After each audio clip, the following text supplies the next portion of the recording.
तो चलिए बिना देर किए हुए आज के वीडियो सेशन को स्टार्ट करते हैं।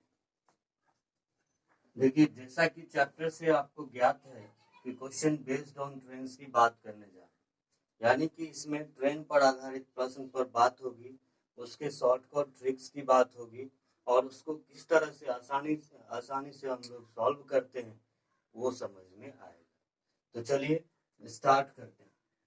यदि हम एक ट्रेन की बात करें, एक ट्रेन में इसकी कुछ न कुछ लेंथ होती है जिसे लेंथ ऑफ द ट्रेन कहा जाता है, यानी जिसको ट्रेन की लंबाई कहेंगे और उसे एल से डिनोट करते हैं।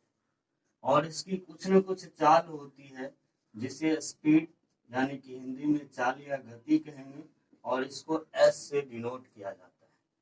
और आपको जो टाइम एंड डिस्टेंस का बेसिक फॉर्मूला है कि speed is equal to distance by time, distance is equal to speed into time and time is equal to distance by speed. ये तीन बेसिक फॉर्मूला आपको ध्यान में रखना है।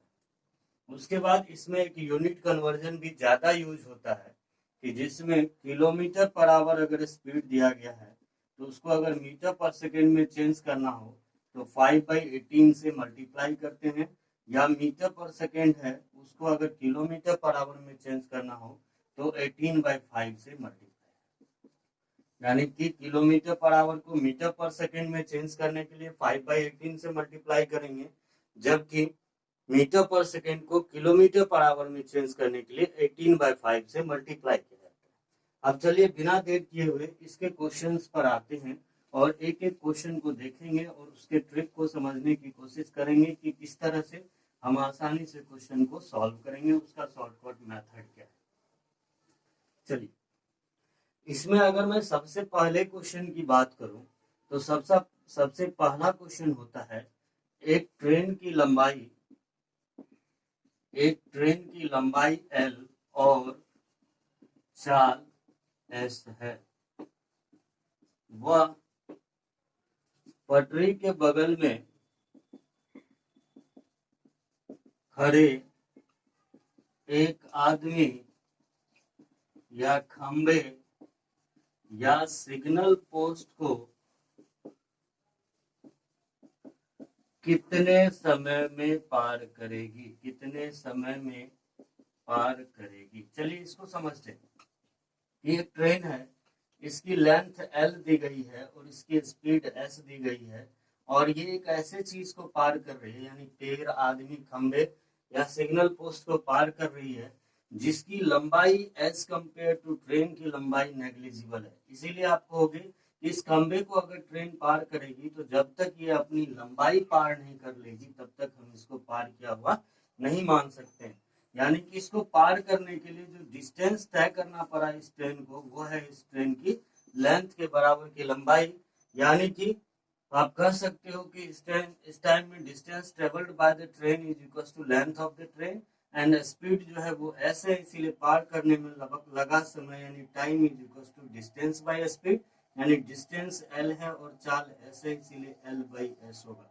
एक चीज हम लोग ध्यान रखेंगे कि length of the train metre में दिया गया होता है और speed of the train kilometre per hour में दिया होता है, तो इस किलोमीटर पर आवर को यहीं पे हम मीटर पर सेकेंड में चेंज कर लेंगे और 5/18 से मल्टीप्लाई कर लेंगे नीचे में, तो 18 पलट के ऊपर चल जाएगा। देखिए, बहुत ही आसान सा क्वेश्चन था ये, जिसमें आपको एक खंबे को पार कर रही थी ट्रेन जिसकी मतलब विड्थ जो है एज कंपेयर टू ट्रेन की लंबाई क्या है, नेग्लिजिबल है। इसीलिए हम लोग खंबे की लंबाई चौड़ाई नहीं लेंगे, हम सीधा सीधा ट्रेन की लंबाई लेंगे और divided by speed of the train कर देंगे। इसके बाद अगर हम दूसरे क्वेश्चन की बात करूं, तो दूसरा क्वेश्चन इसका कुछ इस तरह से होगा कि एक ट्रेन की लंबाई L है और उसकी चाल S है। वह अब जो पार करने जा रही है वो एक ऐसी चीज को पार करने जा रही है जिसकी भी कुछ न कुछ क्या है, लंबाई है, लेकिन वो स्थिर है। तो वह एक P लंबाई की प्लेटफॉर्म कह दे, चाहे टनल कह दे, चाहे ब्रिज कह दे, को कितने समय में पार करेगी, पार करेगी। अब देखिए, एक ट्रेन की लंबाई L है और चाल S है। वह एक T लंबाई की प्लेटफॉर्म या टनल या ब्रिज को कितने समय में पार करेगी।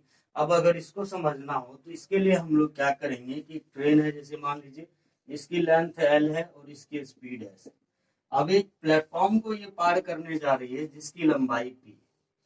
इसका मतलब ट्रेन अगर एक प्लेटफॉर्म को पार करने जा रही है तो जब तक ये ट्रेन इस प्लेटफॉर्म में इन करेगी और इन करने के बाद जब तक ये अपनी पूरी लंबाई बाहर नहीं कर लेगी तब तक हम इसको पार किया हुआ नहीं मान सकते।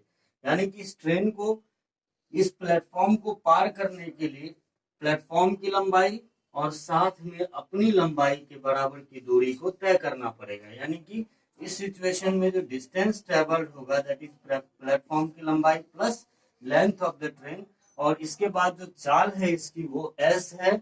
इसीलिए कह सकते हो कि ऐसी सिचुएशन में पार करने में लगा समय प्लेटफॉर्म की लंबाई प्लस ट्रेन की लंबाई डिवाइडेड बाय ट्रेन की चाल। देखिए, इसमें समझने वाली बात यह है कि प्लेटफॉर्म की लंबाई और ट्रेन की लंबाई मीटर में दी गई होती है, जबकि चाल आपको किलोमीटर पर आवर में दिया गया होगा। इसीलिए यहाँ पे आप किलोमीटर पर आवर को मीटर पर सेकेंड में चेंज करने के लिए 5/18 से मल्टीप्लाई करोगे तो 18 पलट के ऊपर चल जाएगा। देखिए, अलग से चेंज करने की नहीं जरूरत है, आप डायरेक्ट यहीं पे लगाओगे, आराम से क्वेश्चन का आंसर आएगा और स्टेप आपके कम हो जाएंगे। उसके बाद यहाँ पर ध्यान रखना है कि ये 4 क्वांटिटी है पार करने में लगा समय, प्लेटफॉर्म की लंबाई, ट्रेन की लंबाई और ट्रेन की चाल। इस 4 में से कोई भी 3 दिया गया होता है, एक आपसे पूछ दिया जाता है।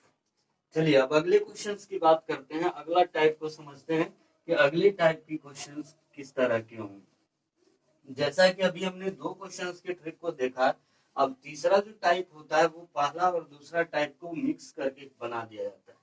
जैसे आप कहोगे कि एक ट्रेन एक खंभे को या एक आदमी को T1 समय में और P लंबाई की प्लेटफॉर्म को T2 समय में पार करती है तो ट्रेन की लंबाई और चाल ज्ञात करें। यानी एक ट्रेन है जो किसी खंभे को T1 समय में पार करती है और P लंबाई की प्लेटफॉर्म को T2 समय में पार करती है, तो आपसे पूछा जा रहा है कि वह उसकी लंबाई कितनी है और उसकी चाल कितनी है। तो देखिए, इसके लिए जो स्पीड हम लोग निकालेंगे कि स्पीड ऑफ द ट्रेन जो होगा दैट इज इक्वल टू, आप डायरेक्ट कहोगे कि प्लेटफॉर्म की लंबाई डिवाइडेड बाई दोनों टाइम का डिफरेंस। नीचे में हम दोनों टाइम का डिफरेंस ले लेते हैं, T2 और T1 का डिफरेंस ले लेते हैं, हमें डायरेक्टली क्या निकल जाता है, स्पीड ऑफ द ट्रेन निकल जाता है। यानी कि स्पीड ऑफ द ट्रेन जो होगा दैट इज प्लेटफॉर्म की लंबाई डिवाइडेड बाई दोनों टाइम का डिफरेंस। अब इसके बाद अगर हम इसे ट्रेन की लंबाई अगर मुझे निकालनी है तो लेंथ ऑफ द ट्रेन जो निकालेंगे that is equal to P/T2 और T1 का डिफरेंस इनटू में पहला टाइम से जब हम इसमें मल्टीप्लाई कर देते हैं, यानी T1 से मल्टीप्लाई कर देंगे तो हमको लेंथ ऑफ द ट्रेन निकल जाएगा। तो एक चीज ध्यान देना बच्चे, यहाँ पर आपको स्पीड जो आएगी वो मीटर पर सेकेंड में आएगी, लेकिन ऑप्शन आपका किलोमीटर पर आवर में होगा, इसीलिए आप उसको 18/5 से मल्टीप्लाई कर दोगे, आपका आंसर एग्जैक्टली निकल जाएगा और that will be P divided by T2 minus T1 into में 18/5 कर देंगे तो किलोमीटर पर आवर में आ जाएगा। क्योंकि आपको प्लेटफॉर्म की लंबाई मीटर में दी गई होती है और जो टाइम है वो सेकेंड में दिया गया होता है, इसीलिए आप P/T2 माइनस T1 इंटू 18/5 करोगे तो